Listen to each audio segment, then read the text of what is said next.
আসসালামু আলাইকুম। আপনি সাদিয়া? ওয়ালাইকুম আসসালাম।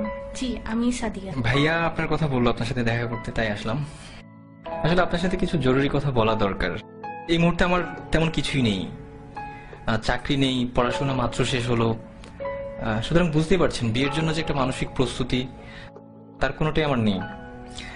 আর আমি জানি ভাইয়া আপনাদের ফ্যামিলিকে অনেক পছন্দ করে, এই জন্যই ভাইয়া চাই যে আমি আপনাকে বিয়ে করি। জি, আমিও তো তাই চাই। আসলে আমি আপনাকে কি বোঝাতে চাচ্ছিলাম আপনি হয়তো বুঝতে পারেননি।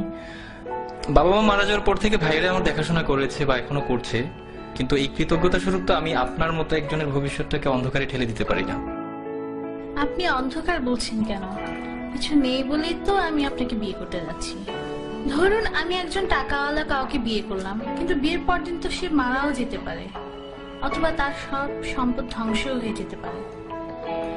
আমি তো টাকা, বাড়ি, গাড়ি এসব দেখে বিয়ে করতে চাই না। আমি চাই একজন ভালো মানুষ। তাছাড়া আজকালকার ছেলেদের যে অবস্থা, তারা যেভাবে চলাফেরা করে, এদের মধ্যে তো ভালো ছেলে পাওয়াটা খুবই মুশকিল। আমি যতটুকু জেনেছি আপনি একজন বিশ্বাসী মানুষ এবং প্র্যাকটিসিং মুসলিম। কিন্তু একটা ব্যাপার কি দেখেন, জীবনে চলতে টাকাটা অনেক বেশি জরুরি। আত্মীয় স্বজন কিংবা বন্ধু বান্ধব যেখানেই যান না কেন, অর্থ ছাড়া আপনি কোনো দাম পাবেন না।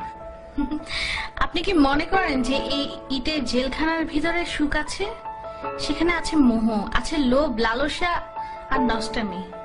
তারা সম্পদের পিছনে ছুটতে গিয়ে নিজেদেরকেই হারিয়ে ফেলে। স্বামী স্ত্রীর মাঝে কোনো ভালোবাসা নেই।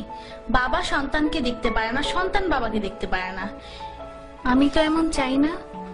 আমি চাই একটুকু জান্নাত, যার তুলনায় এই দুনিয়ার সমস্ত সম্পদ খুবই তুচ্ছ। আমাদের বিয়েটা ছিল খুব সাধারণ। মসজিদে গিয়ে বিয়ে করলাম, এরপর কিছু জিলেপি কিনে গরিবদের মাঝে বিলিয়ে সারাদিন দুজন মিলে ঘুরলাম।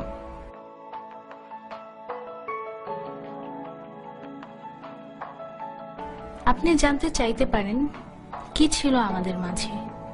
কিছুই না, একটি শক্তিশালী বিশ্বাস মাত্র।